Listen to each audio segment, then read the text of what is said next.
E hoje, gente, eu recebo aqui o Daniel Gutierrez, marqueteiro político. Eu vou te contar uma coisa. Tem muitas pessoas que falam, eu vou sair candidato, eu vou disputar uma eleição.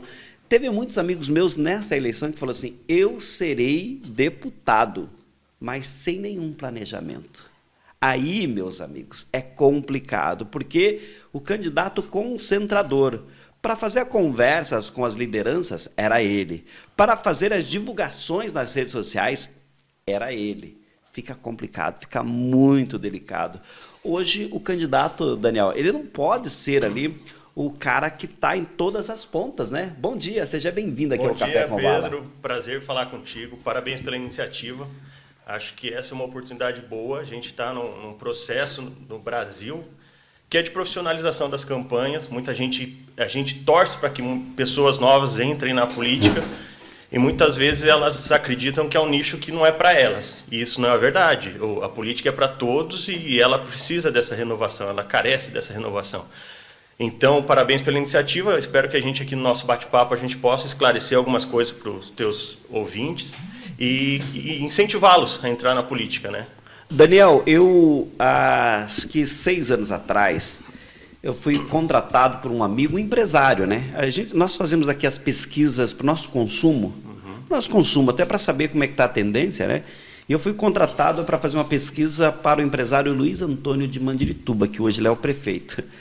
Nesse nosso levantamento, quando eu fui entregar para ele, eu falei, não vou receber, porque ele aparecia em último, ele tinha 2% nas pesquisas. Mas, como eu não sou um instituto de pesquisa e eu faço apenas meus levantamentos, eu preciso entregar seriedade para a pessoa, não para a verdade para ele.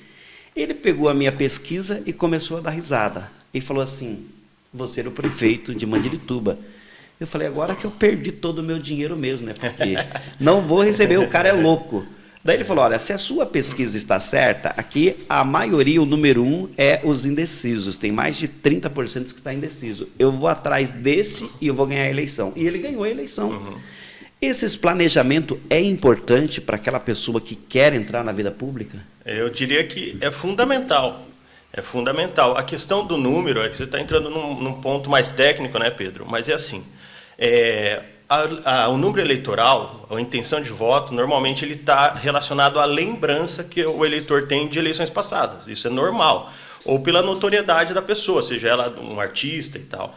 Então, a primeira pergunta, ela não reflete o que vai sair na urna e muito menos uma pergunta que você pode fazer um pouquinho antes da votação. Então, até mais importante, Pedro, do que você estar em primeiro numa pesquisa hoje, nós temos campanhas de prefeito logo daqui 2 anos. Você pode estar em último e acabar em primeiro. Por quê? Mais importante do que estar em primeiro é a sua rejeição. Quando a gente fala, por exemplo, de quem já está na vida política, normalmente ela carrega muito rejeição, né? E a gente viveu isso aqui na eleição do Brasil, aqui na presidencial, onde nós tínhamos 2 concorrentes que tinham muita rejeição. Então, veja que você percebia a dificuldade dos 2 crescerem. Ou seja, quando você tem notoriedade, mas tem rejeição, um prefeito que já passou pela cidade, fez seu trabalho, mas ficou com rejeição, ele não cresce. Aí que vem a oportunidade do elemento novo. O sujeito que tem um perfil bacana, que eu já explico para você, assim, que o eleitor tem o desejo de votar em algumas figuras, isso é importante saber, são 4 figuras, e ele com baixa rejeição, ele vai crescer e abocanhar votos. Então, isso que você se referiu aqui, a gente, por exemplo, Telêmaco Borba, que é um município importante aqui do Paraná, nós pegamos, quando eu fiz a campanha do Gibson lá, e foi exatamente, ele tinha 3% nas pesquisas, nunca tinha sido candidato e acabou eleito, assim como o nosso grande deputado agora eleito, né, o Geraldo Mendes, aqui de São José dos Pinhais, que também não era conhecido na vida pública, né, mas assim, tinha um perfil excelente e acabou sendo eleito. Hoje, terminou a eleição no dia 2, né? Aí já vira a chavinha, já começou uma outra campanha. Não é próximo, tem ali no caso os 45 dias de campanha para prefeito, para vereador, não é só esse período, né? Se a pessoa quer disputar uma eleição para prefeito ou para vereador, como é o caso, ele já tem que começar a partir de agora. Qual que é a orientação, Daniel? É excelente essa pergunta, Pedro, excelente, porque assim, é aqui que muita gente, até quem está na vida pública, não conseguiu compreender. O Brasil já passou por uma reforma eleitoral. O que acontece? não que deixe de existir ainda, mas a gente sabe que existia uma relação muito profunda, que foi, desde aquela época do mensalão, entre corrupção e política. Em que sentido? Nós tínhamos eleições muito caras no Brasil, quando a gente tinha 90 dias de campanha, lembra? 90 dias de campanha, a eleição ela tem um custo. Um custo, é o custo da democracia, ela tem um custo. Mas quando você estende esse prazo, o que acontece? As campanhas encareciam. E, de alguma maneira, isso aí eles tentavam compensar depois, aqueles que não têm idoneidade, né? Então, a Justiça Eleitoral, nesse período onde eram 90 dias de campanha, só se podia falar de pretensa candidatura ou de eleição propriamente nesse período. A reforma eleitoral ela mudou essa concepção, as pessoas não entenderam isso ainda. Ela foi flexibilizada o período de pré-campanha, para que você tivesse só 45 dias de campanha e as campanhas ficassem baratas. Onde eu quero chegar com isso? Você hoje, que você quer ser um vereador daqui 2 anos, que você quer ser um prefeito daqui 2 anos, você tem que falar do seu projeto. Você não pode pedir voto porque a gente não está no período eleitoral, mas falar das suas ideias para a cidade, falar daquilo que você imagina que tem que ser feito, entrar em debates públicos, usar veículos de comunicação, participar do debate de rádio, participar dos debates em mídias digitais, isso é totalmente possível e permitido. A justiça entende isso. Tanto que a gente acaba entrando em muita campanha, a gente leva vantagem sobre os adversários porque a gente entende a regra. A regra diz assim, na pré-campanha é permitido o debate de ideias e de propostas junto da população. Então, você pode começar a falar daquilo que você acredita. Então, quem hoje espera para fazer isso dentro só dos 45 dias, perdeu um elemento fundamental para chegar à vitória. Tem um detalhe também que a escolha de partido político tem a ver. O nosso amigo Geraldo Mendes, que eu gostaria de repente entrar na campanha do Geraldo Mendes, que você esteve à frente, foi a campanha super vitoriosa. Eu quero dizer, inclusive, que foi pego alguns detalhes de outros candidatos que investiram muito em suas campanhas e não tiveram sucesso, né? Pessoas de renome aqui na nossa região, mas você pegou ali o Geraldo Mendes, ele cru, porque era um empresário, até então ninguém tinha ouvido falar em Geraldo Mendes, e ele se elegeu deputado federal com quase mais de 70 mil votos. Como que foi a construção da campanha do Geraldo Mendes? Então, assim, primeiro você me perguntou do partido político. Isso. Partido político... E ele, naquele momento, ele não tinha escolhido um partido. Não tinha, a gente fez essa escolha junto, a gente analisou bastante as legendas partidárias. Primeiro, é claro, nunca desconfie da inteligência do eleitor. Essa é a primeira dica que eu dou para quem quer entrar na vida pública. O eleitor, ele tem um voto racional econômico, a gente fala. Ele pode não gostar muito de política, mas ele quer decidir da melhor maneira sobre isso. Então, quando a gente vai fazer um planejamento eleitoral, o voto ainda do eleitor ele é muito personificado, ele é na figura, é na pessoa. E eu quero detalhar depois isso aqui para você. Agora, sim, a legenda partidária ela precisa te dar as condições eleitorais. Porque, assim, às vezes, se você não entender da matemática, do coeficiente eleitoral, das cláusulas de barreira, do coeficiente partidário, é uma matemática, isso é uma parte técnica, Pedro. Você vai fazer o voto suficiente que estaria eleito e vai ficar fora. Então, a gente fez uma lista dos partidos onde a gente poderia situar o nosso discurso, né? E aí a gente viu aquele que dava mais condição matemática da eleição. Então, graças a Deus, a gente teve a felicidade da escolha. Com relação ao Geraldo, propriamente, uma coisa que eu gostaria até de desmistificar é que a gente fala... termina a eleição, você foi responsável. Normalmente nós, assim como na minha profissão do marqueteiro, né, que a gente fala, ou você é o Deus ou é o demônio, né? Se perdeu, a culpa é sua, se ganhou, e isso não é verdade. O próprio campanha do Geraldo, a gente sabe a importância que a gente teve no processo, mas foi uma campanha assim, com muita gente boa, muita gente dedicada. Eu não vou assim... É uma engrenagem, né? É uma engrenagem. Eu não vou citar nomes para não ser injusto e esquecer alguém. Uhum. Obviamente que nesse processo tem aquelas pessoas que travam mais do que ajudam, mas assim, do modo geral, muita pessoa dedicada, muita gente boa, muita gente apaixonada por aquilo que estava fazendo. E é isso, quando você tem um projeto de sucesso, normalmente é a soma de várias pessoas. A gente foi mais uma dessas. E assim, fundamental é o candidato. Eu tenho que aqui tirar o chapéu para o nosso amigo Geraldo, porque assim, o Geraldo foi uma das pessoas que eu me admirei. A gente já trabalhou com muita gente boa da parte política, que hoje são deputados federais, que estão eleitos, deputados estaduais, prefeitos dentro do Paraná, fora do Paraná. Mas o Geraldo, poucas vezes eu vi uma pessoa tão determinada em cima do sonho que teve. Então, assim, essa energia, essa garra que ele colocou, ele era incansável. Eu vi parecido com um cliente que a gente tem, nosso amigo, sempre trabalhamos juntos, que é o prefeito Paranhos, que foi deputado também na Assembleia, hoje... É Cascavel? Cascavel, hoje foi agraciado pelo prêmio, né, de segunda melhor cidade do Brasil, vai vendo o nível. Então, eu quero parabenizar a população do Paraná, do modo geral, mas de São José dos Pinhais pela escolha do Geraldo. Vocês podem ter certeza que vocês acertaram em cheio e a cidade passa a ter um grande deputado incansável que vai trazer melhorias para a cidade. Eu observo que ele será um deputado do estado do Paraná como um todo, né? Claro que tem ali aqui as cidades da região metropolitana, como é o caso de São José dos Pinhais, Tijucas do Sul, Agudos do Sul, Quitandinha, Mandirituba, que é a nossa região aqui, onde que ele foi muito bem votado, mas ele pegou voto em quase todas as urnas do Paraná. Quase todas as urnas. Inclusive, esse é o perfil. A gente, até quando a gente fez a criação da campanha dele, vocês observarem, quem vai se lembrar, a gente fez muito uma referência aos elementos do Paraná. Porque ele está nessa raiz, né, o homem do chapéu, aquele homem simples, aquele homem onde todo mundo se reconhece e, mais do que isso, a história de sucesso dele, a história de vitória dele é um espelho para muita gente. Então, aqui que eu começo a entrar naquela situação que eu te falei, Pedro, que aqui é uma parte técnica. Se você parar para pensar, aí reflita aí no seu município e tal, quais foram os prefeitos que passaram na história. Você vai ver que eles normalmente se encaixam dentro de uma figura que a gente chama que são arquétipos. O próprio Geraldo Mendes, ele é o arquétipo do homem simples. As pessoas gostam de votar no homem simples. O que é aquela pessoa que eu me identifico, eu vejo na história de sucesso dele uma história que eu gostaria de ter e eu sinto proximidade dele. Que outras figuras são? Se você me permitir aqui, Pedro, eu vou entrar nisso porque eu sei que isso interessa muito para quem quer entrar na vida pública. A gente, quando vai desenhar a comunicação, a gente busca esses elementos. Um candidato que tem um perfil desse, todo mundo tem um pouco, sabe, Pedro?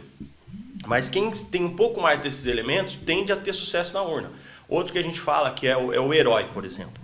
O herói, o que é o herói? É aquele sujeito que vem com um discurso de ruptura total, de que vai mudar tudo. Vamos pensar na história do Brasil, por exemplo. O Collor, em 89, quando ele ganhou lá do Lula, ele era o caçador de marajás, que veio para resolver todos os problemas do Brasil. Um Brasil que vinha de um processo, você imagina, de ditadura, estava começando a reabertura democrática, era a primeira vez que teve o processo Tancredo e tal, mas que o brasileiro foi para a urna com a possibilidade de votar. Você acha que o brasileiro naquele momento queria mudar uma coisinha ou outra? Queria mudar tudo. É nesse contexto que entra a figura do herói. Então, no município das pessoas que estão nos ouvindo, vocês vão dizer que você quer ser prefeito, você é vereador, e o teu município está numa situação difícil, é a hora do herói. E eu não estou inventando isso. Isso aqui é a teoria de um francês que a gente trabalha. Como é que ele fez isso? Ele começou a olhar, foi lá na década de 60, ele começou a olhar todos os líderes mundiais e ele falou, será que existe um padrão que as pessoas, de repente, querem votar em algumas pessoas? Aí pegou lá um Gandhi da Índia, um De Gaulle da França, um Eisenhower dos Estados Unidos, foi juntando essa turma toda e foi olhando isso e ele achou esses padrões. Então, primeiro, é o herói, que ele vem em tempos difíceis, vem com o discurso de ruptura, de mudança. Qual que é a teoria? Ele sobe rápido e cai rápido. Esse é o problema, porque tudo que é expectativa depois vira frustração. Quer um outro exemplo de herói? O Bolsonaro. Ele foi eleito com essa carga, o cara que vem para romper com tudo, um cara com o discurso mais contundente, mas aí naquele contexto ele encaixa. E depois, o que essa teoria diz? Vem a sucessão. As pessoas se cansam dessa figura e querem outra. Quem que é o próximo? O homem simples. Olha lá o Lula de novo sendo eleito, sendo olhado. Eu canso daquele herói, daquele homem que está distante, eu quero um que é próximo, que é solidário, que entende a dor da população. Olha que interessante que é a teoria. E para mim aqui eu não estou falando de mérito, demérito, só estou analisando uma parte teórica. Mas e depois disso? Depois do homem simples, o que a população costuma procurar? O líder charme.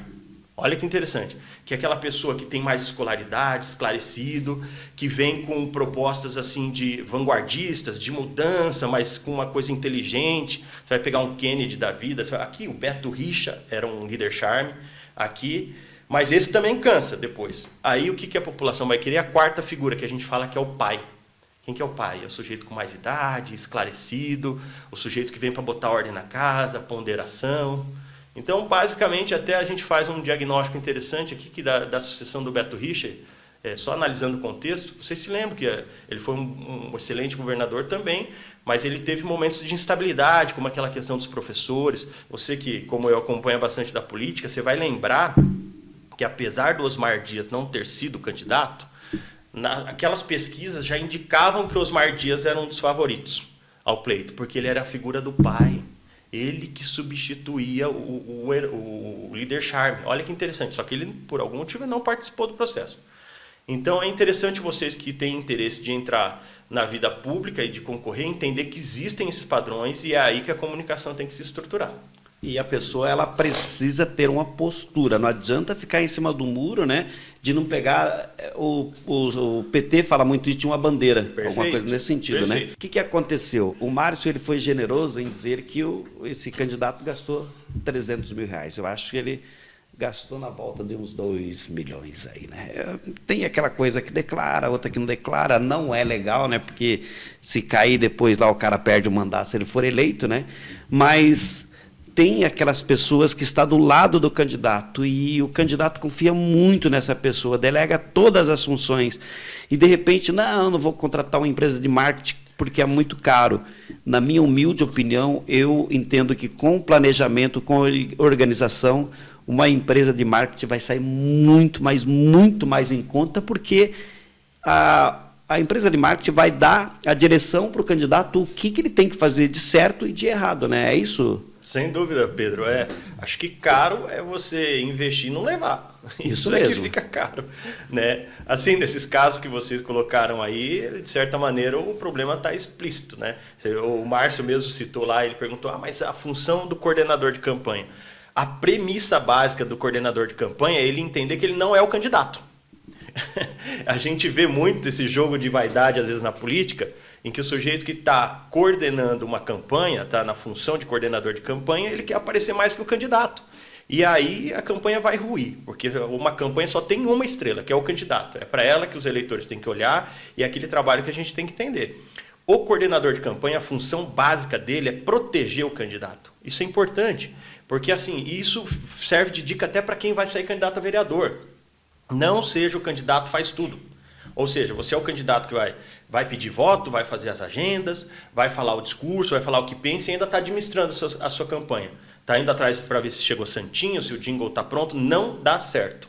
É aí que a maior parte das campanhas falham. Ela tem que ter uma organização básica. Você é candidato, você não administra a sua campanha. Então, um coordenador de campanha, ele é responsável pela parte operacional e administrativa da campanha. Resumindo, todos os problemas têm que chegar nele e não no candidato. Ele tem que ser essa barreira entre os problemas que a campanha provoca.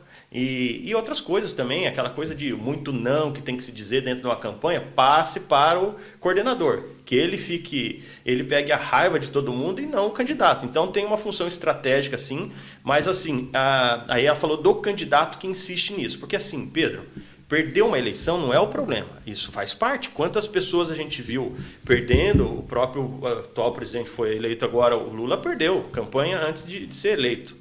Né? Perdeu em 89, depois perdeu 2 campanhas lá para o Fernando Henrique, mas o que acontece? Ele estava tendo um progresso eleitoral, que a gente fala que é crescimento. A eleição é difícil você acertar 100% uma eleição, mas assim, ganha eleição quem erra menos. Se você está conseguindo progredir, é porque você está começando a acertar mais e entendendo que ninguém faz nada sozinho. Você realmente precisa de pessoas que possam agregar no teu projeto. Aquela coisa do eu sei tudo, candidato, que eu já vi muito isso também. A gente tem experiência, a gente sabe o que a gente colabora nas campanhas eleitorais, mas eu já tive casos, por exemplo, a eleição municipal passada, a gente estava com 11 projetos, a gente elegeu 9 prefeitos, um a gente perdeu por 5% e um a gente ficou em terceiro. Nesse único que a gente ficou em terceiro, o sujeito bateu na mesa e ele falou assim, a gente sempre fez assim aqui, a gente sempre ganhou e a gente vai continuar fazendo. Eu falei, ok, vai honrar o contrato, então tudo bem. O que aconteceu? Ficou em terceiro colocado. Ou seja, as coisas mudam, o contexto muda e a pessoa tem que entender que ela precisa se modernizar. Campanha eleitoral hoje é uma coisa que tem se profissionalizado e ninguém faz nada sozinho. Candidato que tem humildade, que entende isso, ele consegue progredir. O que você falou agora há pouco em relação a alguns problemas que tem que terceirizar. Por exemplo, tem muitas coisas que o candidato não pode atender. A população tem as pessoas que chegam para pedir dinheiro, para pedir dentadura, para pedir carro, para pedir pagar conta de luz, e essa não é a função do político e nem muito menos do candidato. Só que o candidato não pode falar isso para as pessoas. Aí ele tem que delegar a alguém que sutilmente chega e fala, olha, infelizmente isso a gente não pode fazer. O eleitor vai sair, puxa vida, aquele cara é um miserável, não sei lá o quê. Se eu falasse com o candidato, né, que é mais ou menos essa a ideia? É mais ou menos isso. E assim, eleição existem regras. É um negócio interessante que você tinha me perguntado. É porque, assim, apesar de uma eleição de deputado acontecer junto com uma de governador, que a gente fala que são as eleições gerais, assim como uma eleição de vereador acontecer junto com a de prefeito, é eleição proporcional, né, e eleição majoritária, que a gente fala. Tem uma diferença estratégica muito grande, Pedro, muito grande, que aqui quem quer sair para um dos dois cargos tem que entender. Por exemplo, um prefeito, assim como um governador, ele vai precisar da maioria dos votos. Por isso que chama eleição majoritária. Quando tiver a maioria, leva. Então, aqui o discurso é mais de consenso, de conciliação. Eu tenho que falar de saúde, eu tenho que falar de transporte, eu tenho que falar de educação, eu tenho que conseguir ter o consenso da população. Olha que interessante. Já para um vereador, eu quero frisar bem isso, para quem pretende disputar. Não é essa lógica estratégica. Enquanto eu tenho lá 3 candidatos a prefeito, eu tenho 100 candidatos a vereador. Então, o vereador, para se destacar, ele precisa ter, sou vereador de quem e por quê. Começa respondendo isso para você mesmo. Eu sou candidato de quem e por quê. Isso chama-se posicionamento. Vereador que quer falar que nem prefeito, ou seja, candidato a vereador que quer falar com todo mundo, quer falar de tudo que é tema, não ganha eleição. Assim como o deputado. Normalmente o deputado tem que ter um nicho. Nós, com o Geraldo, a gente tinha muito essa questão do rural, essa questão das pessoas mais simples, e a gente bateu bastante nisso. Então, você tem que realmente achar um nicho e ter um discurso contundente. Não fica mais em cima do muro. A população hoje não aceita muito aquele candidato que é picolé de chuchu, que não está nem de um lado nem do outro. É melhor você estar de um lado, defender bem uma bandeira, porque aí você acha pessoas simpáticas e fiéis àquilo que você fala. Elas acreditam, você mesmo falou. Porque tem que ter emoção, é isso aí. Você quer ganhar a eleição, mexe com o coração da pessoa. Primeiro é o coração, depois é a razão. Então a pessoa realmente precisa acreditar naquilo que você está falando. E se você cada hora falar uma coisa ou falar de um discurso, você não vai ser lembrado. E tem um detalhe também que, na minha opinião, eu acho muito importante, que tem candidatos que têm muito dinheiro e sai distribuindo dinheiro. Chega a pessoa, dá aqui, vai lá. Isso não dá eleição. Porque a pessoa que pega um dinheiro seu, ele vai no outro, vai pegar do outro e não vai votar em ninguém. É essa a ideia? É essa a ideia. Na verdade, é assim, o voto, principalmente depois do advento das redes sociais, o voto ficou mais ideológico, ou seja, as pessoas têm mais informação para decidir. Muitas vezes as pessoas que opinam na rede social, Pedro, elas não têm convicção daquilo que estão falando, mas elas estão participando, é da natureza da rede social. Então, assim, o dinheiro ou a grande mídia foi perdendo importância, porque as pessoas têm, de alguma maneira, a informação. Agora sim, se você, eu tenho tantos milhões para investir numa campanha, você pode gastar teu patrimônio inteiro. Você pode ter certeza que vai ter gente que vai ficar muito feliz que você deu seu patrimônio inteiro numa eleição, mas não precisa. Até porque tem regras. E corre um sério risco de não ganhar a eleição, como foi o caso do nosso amigo que foi citado agora. Eu não vou citar nomes, mas se vocês, para quem for curioso, começa a buscar depois das eleições as prestações de conta, tá? Porque aquilo é o que mais ou menos aconteceu dentro da realidade. Se você pegar as últimas eleições, não vou citar essa não, mas as últimas eleições majoritárias, se você pegar os 4 que mais gastaram, um só ficou suplente. Para você ver que não... É claro que o recurso ele é importante, ele é fundamental para a mobilização, para a organização, mas mal aplicado é como qualquer outro negócio, Pedro. Você vai fazer um negócio de televisão, se não souber que câmera comprar, como fazer um transmissor, não vai ter sucesso. Então você tem que entender da área que você está entrando. Nessa hora um profissional ajuda muito. Um dos exemplos aqui que era a minha dúvida, o que fez, eu falei, eu preciso conversar com o Daniel. Como explicar essas últimas eleições? Todo mundo falava que era das redes sociais, mas eu via a forma que o Geraldo trabalhava bonitinho nas redes sociais, mas ele estava presente, colocando o pé no barro, lá na vila onde que tinha 5, 4, 3 votos, ele estava lá conversando com essas pessoas. Aí eu vou pegar o exemplo do Beto Richa, que algumas pessoas falavam assim, vai fazer 400 mil votos. Nós sabíamos que não aconteceria. Pois é, Qual que foi o que aconteceu nessas últimas eleições? Então, ela foi da rede social, não então, foi? É bem interessante esse tema aí e muita gente não consegue entender. Então, vamos tentar assim, fazer um paralelo. Primeiro, existe o perfil do candidato. Quando eu falo do homem simples como Geraldo, a grande força dele está na proximidade. Por isso que tem que entender um pouco dessa questão desses arquétipos. Ele tem que estar do lado do povo, ele realmente, porque é a natureza dele. O Geraldo, ele passou muita dificuldade na vida. Não tem sentido eu estar distante, então tem que estar próximo. Mas assim, a eleição dele foi muito equilibrada. A gente tinha a parte digital e a parte estratégica, a parte de campo. Mas você perguntava para mim, Daniel, é possível se eleger só com o digital? Hoje é possível, depende do teu perfil. Por exemplo, um herói ou um líder charme que a gente fala, as pessoas não estão preocupadas em estar próximo dele, mas desde que ele traga a solução. Então você tem muitos que se elegem só no digital. Só para fazer um paralelo, eu coordeno campanhas há 15 anos, mais ou menos, assim que a gente está realmente na coordenação. Eu me recordo bem que na eleição de 2010 foi quando o Facebook começou a entrar no Brasil. Ele já estava espalhado no mundo aqui, você deve se lembrar que a gente tinha o Orkut, né?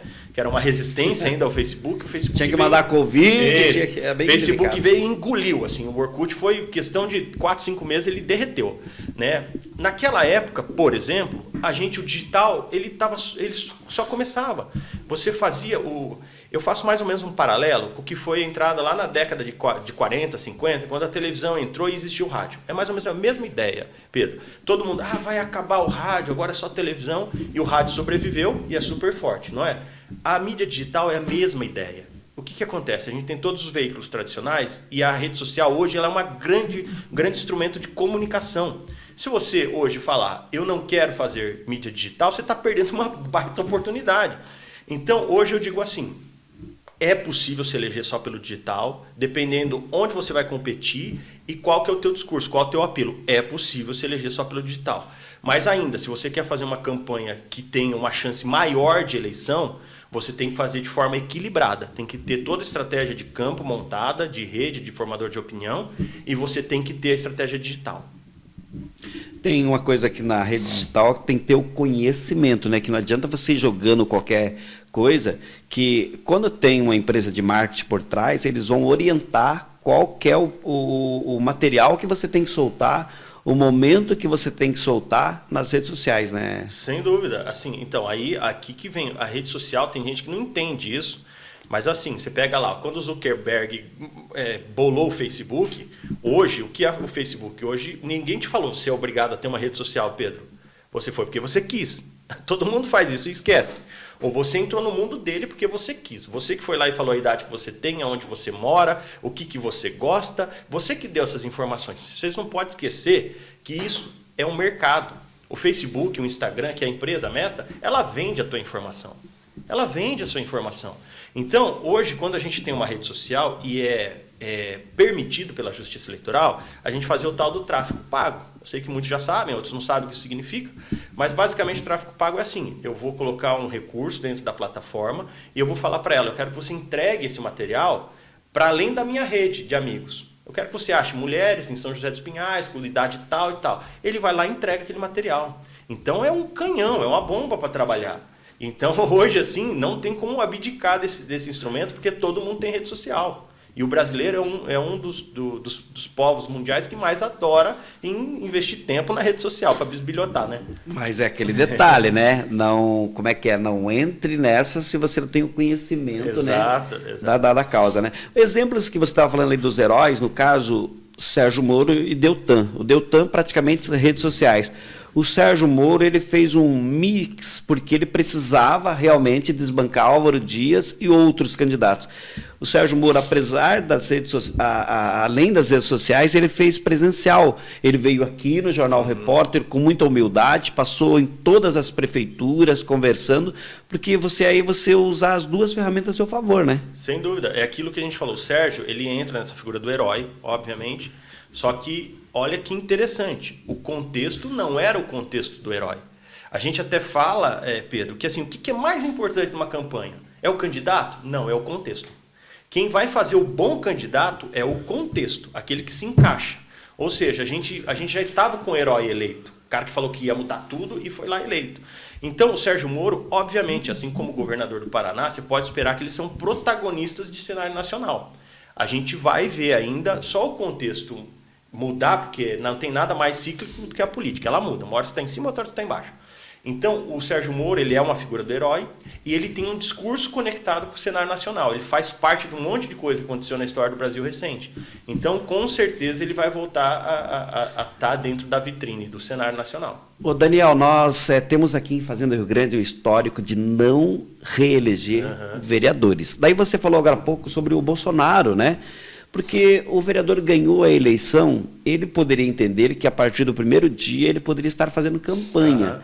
Só que, de repente, ele faz com uma estratégia errada, mais ou menos igual ao Bolsonaro, que quando o Bolsonaro vem a público, e ele como líder da nação, muitas pessoas esperando uma palavra de paz dele, ele fala que se você tomar vacina vai virar um jacaré, e daí o pessoal tira proveito disso para cima dele e começa, daí ele quer sustentar a sua notícia, né, quer sustentar a sua fala, ele começa a tirar sarro de pessoas que estavam com problema de falta de ar. E o pessoal vai explorando mais em cima dele. O político que é eleito, tanto o prefeito como o vereador, ele tem que tratar todos os dias do seu mandato como uma nova reeleição, já fazendo uma campanha? Como que funciona isso? Isso aí é bem interessante. Primeiro, ele não reelege. Aqui a cidade não reelege. Esse estado não reelege. Isso é mito. É que historicamente não reelegeu lá, mas por quê? Porque esse governo não teve aprovação suficiente. Porque assim, desde que a possibilidade de reeleição começou com o Fernando Henrique, reeleição, na minha opinião, é um instrumento muito de peso desproporcional. Quem tem a máquina para mostrar e apresentar seu trabalho tem uma vantagem imensa sobre o concorrente. A gente até trabalha com números. Qualquer governo que tem aprovação maior que 50% de avaliação de bom e ótimo tem uma grande vantagem sobre o adversário. Ela consegue recuperar. No caso do Bolsonaro, que a gente viu assim, ele foi eleito com essa carga do herói, de que vai mudar tudo, é um cara totalmente diferente do que passou na história do Brasil, só que ao mesmo tempo esse discurso contundente que o levou a governo, ele tem que ser aprimorado quando ele está no governo, porque é diferente, você é o presidente do Brasil inteiro, você tem que conseguir mostrar resultado e conseguir dialogar. Foi aí que ele continuou com o discurso de campanha. Então, assim, até a gente brinca, Pedro, que o mais difícil para um candidato é a primeira reeleição. Por exemplo, para um deputado, porque ele é eleito com um discurso de que está trazendo uma novidade e tal, depois ele tem que ser reeleito mostrando o que ele fez. E tem candidato que continua com o discurso de campanha, aí perde. Então, foi mais ou menos o que aconteceu com o Bolsonaro, o que ele tinha que ter feito, é claro, agora já passou, né? E também tem muitas questões envolvendo todo esse processo, né? Hoje a gente vive essa interferência absurda da questão do judiciário dentro do processo. Isso é inadmissível. Independente de quem ganha A e B, eu acho que a energia da população não tem que ser em cima de você é vermelhinho, você é azulzinho, mas sim de equilíbrio dos poderes. Porque senão vai sempre se ganhar quem uma instância deseja. Isso não pode acontecer. Mas, assim, basicamente, o Bolsonaro ele não trabalhou o processo de rejeição que ele tinha. Realmente, ele tinha que ter um discurso mais de governo e menos de campanha. Uma das coisas que você falou, eu concordo plenamente, porque na questão do Geraldo. Falava sobre o Geraldo Mendes para algumas pessoas, né? Vereadores, prefeitos. Mas vai ser difícil a gente apoiar o Geraldo porque ele não é político, ele não é. E nós queremos estar com quem já é deputado, porque esse cara pode trazer mais coisas para a gente. Esse foi um dos desafios. É o grande desafio. Assim como eu já tive, a gente já atuou muito com figuras notórias assim também, de envergadura nacional, e mesmo assim tem a desconfiança. Você pode ver que às vezes você tem um sujeito lá que é conhecido nacionalmente, vai para a campanha e toma um pau, perde. E outros que são desconhecidos e ganham. Então, assim, não ser da política tem uma vantagem que você não traz aquilo que eu falei, da rejeição. Isso mesmo. Mas, assim, ao mesmo tempo, você tem que ter um planejamento muito bem feito, uma mídia bem agressiva para você se tornar conhecido. E outra, quando você não é conhecido, como é um nome novo, você tem que estar trabalhando esse processo de pré-campanha, que eu falei lá atrás. O Geraldo, a gente não fez só a campanha, óbvio. Nós fizemos tudo dentro do rigor, como é a campanha. Nós viemos fazendo um trabalho assim, de divulgação, de visitar todas as regiões do estado, de fazer amigos e de posicionar a figura do Geraldo. Então, quando a gente chegou na campanha, já estava maduro para isso, né? Perfeito. Vamos lá, então. Tem muita gente que nos acompanha. A maioria das pessoas que me acompanha é ligada ao mundo político. E eu queria saber, eu acho que é um erro, viu, Daniel, de algumas pessoas falar assim, eu não vou me meter na política. Pessoas boas, empresários aí bons aí que tiveram sucesso nas suas vidas particulares, né? E é tudo que aqueles políticos ruins querem, né? Que os bons não entrem na política. Para os bons aí que têm vontade, mas puxa vida, o que eu vou fazer? Você tem uma dica para quem quer concorrer nessa próxima eleição, que já está chegando aí? É assim, antecipar. Se você tem realmente esse desejo, primeira coisa, viu, Pedro, é bem boa essa tua pergunta e uma oportunidade para eu falar sobre isso. Se você vê a política como um meio de você ter um progresso pessoal, de você ter uma notoriedade e tal, não entre na política, não. Não Concordo. Entre, porque assim, Deus é tão grandioso nisso que Ele vai te tirar. Isso mesmo. Ele vai te tirar. A política, ela é a arte de servir. De verdade. Você tem que ter no seu coração que você vai trabalhar para os outros.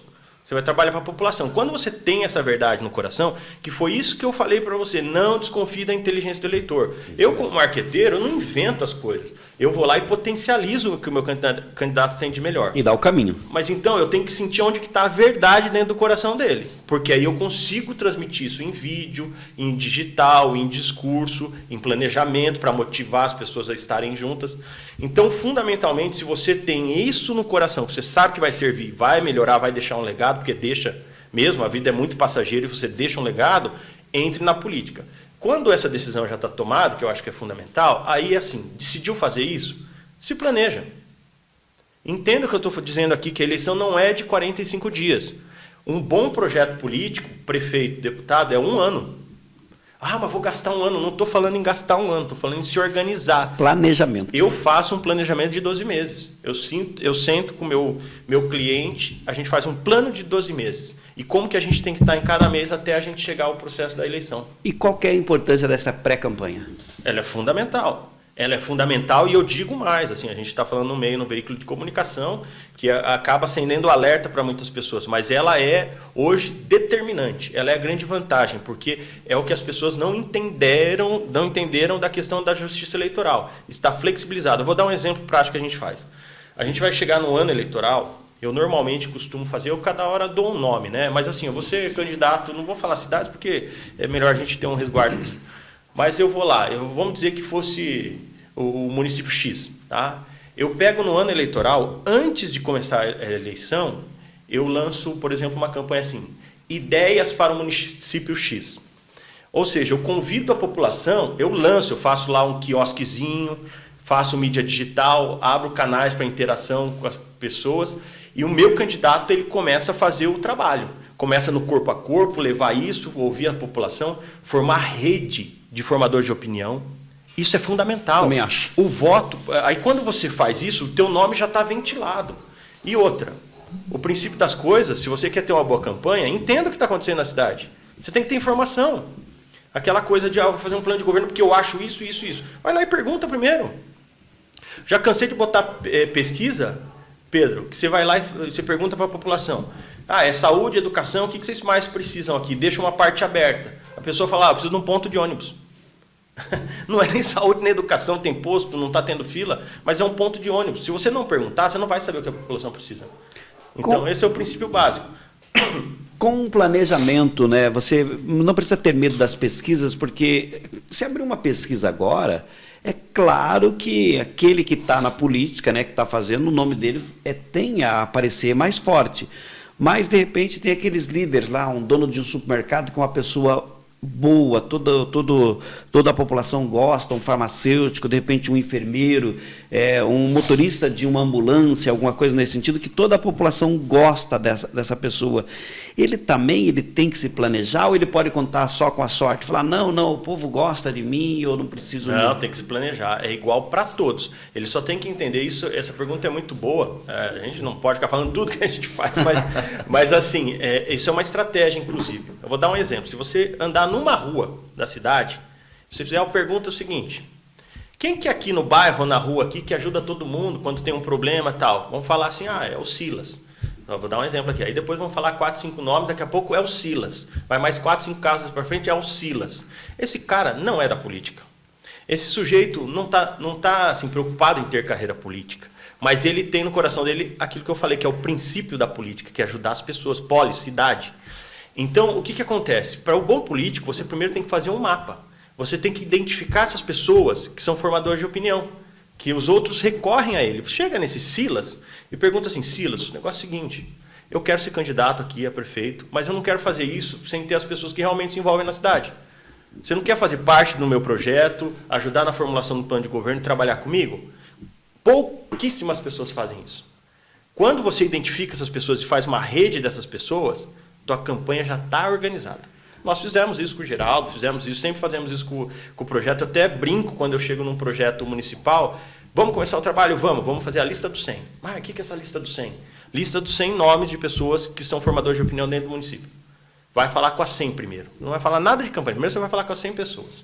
Quando isso você traz essas pessoas para o projeto, você já está fazendo um golaço. É uma das coisas que eu tô, não sei se a empresa atende, se é isso que tem que ser feito. Por exemplo, tem o marketing, o marqueteiro, né? Que daí vai sugerir um advogado, porque um bom advogado, e também um contador. Eu acho que é isso, né? Porque a partir do momento que aquela pessoa boa, aquela figura de herói da cidade, ali, do lugar ali, assim, ele quer se lançar a candidato, o adversário se preocupa com ele. Com certeza. E aí, até os tataranetos começam a ter problemas também. Começa, é parte da política. E aí é onde que, acho que o marketing orienta a ter um bom advogado para cuidar dessas causas também. É isso? E também, eu vou ser candidato, daí chega o Zezinho dali, eu preciso de 10 reais, eu preciso... De repente ele vai com o bolso, vai soltando... Não, tem que ter uma... É isso mesmo? Eu falei bobagem aqui, não? Não, está perfeito. A gente é uma agência, há 15 anos que a gente faz essa parte de coordenação, nós somos uma agência de inteligência política e comunicação. Nós temos uma estrutura de agência, mas nós fazemos o planejamento. Essa é a grande diferença. Quando nós vamos atender o cliente, o projeto, a primeira coisa é organizar mesmo. Uma das principais estratégias da eleição é a organização. Então aí, Pedro, eu digo para você que 90% das campanhas morrem porque junta um monte de gente e as pessoas que estão lá dentro não sabem o que estão fazendo. Um interferindo no que o outro faz, um querendo falar de comunicação, outro querendo falar de organização. Não, cada macaco no seu galho para dar certo. Então, você é coordenador, você vê problema. Você é comunicação, você faz comunicação. Você é mobilização de rua, aí vem o advogado, que é importante, não adianta você ganhar uma eleição e não levar, né? Então, você tem que ter lá, e a parte de prestação de contas. Uma outra coisa que é importante, que quando a gente fala que você vai entrar na vida pública, você é uma figura pública, tem que se entender isso. Muitos são prefeitos, vereadores, falam, mas isso é injusto, vocês me criticarem sobre isso ou aquilo. Meu irmão, você decidiu entrar na vida pública. Você é uma figura pública e você tem que responder. Se você não gosta disso, saia. Até Deus, né, que veio aí, ele foi criticado. E não vai nunca agradar todo mundo, né? É verdade. E qual que é a importância, nesse momento, assim, mais uma vez, para a gente bater nas redes sociais e também o corpo a corpo, Daniel, dá para falar para a gente? Dá, claro. Assim, eu digo assim, cada caso é um caso. Mas hoje, se você realmente quer ter sucesso na próxima eleição, seja vereador ou prefeito, que são 2 casos que a gente vai entrar, primeiro, tem um posicionamento claro, principalmente se você for vereador. Ache uma bandeira, uma causa para defender dentro da cidade. Segundo, comece com antecipação. Terceiro, use as redes sociais e esse planejamento de encontrar formador de opinião que eu falei. Tá? E terceiro, que seria o fecho, entenda o que você está indo fazer. Se você realmente não tiver isso no coração, essa verdade, essa vontade de se dedicar à cidade, ao município, não vai ter sucesso em empreitada. Se você fizer tudo isso e realmente tiver esse desejo dentro do coração, vai ser sucesso. Agora, esta próxima de vereador é uma eleição muito complicada, por isso que tem que ter um planejamento, porque o eleitor... O candidato vai chegar em alguma casa, a pessoa vai falar para ele, puxa vida, eu queria votar em você. Isso.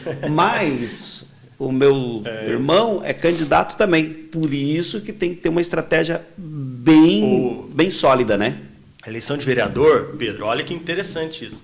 Às vezes o sujeito pode ser eleito prefeito e não é eleito vereador. A gente tem deputados hoje na Assembleia que não conseguiram ser vereador nas suas cidades. O que eu quero dizer com isso? A eleição de vereador é a eleição mais difícil que tem. Você precisa de menos voto, mas tudo que está mais próximo do eleitor, e aqui se comete muita injustiça com o vereador. Toda vez que você está com raiva, você detona o vereador. Eu, por exemplo, defendo bons subsídios para o vereador. Eu também. Por quê? É uma função importante, não pode ser desprestigiada.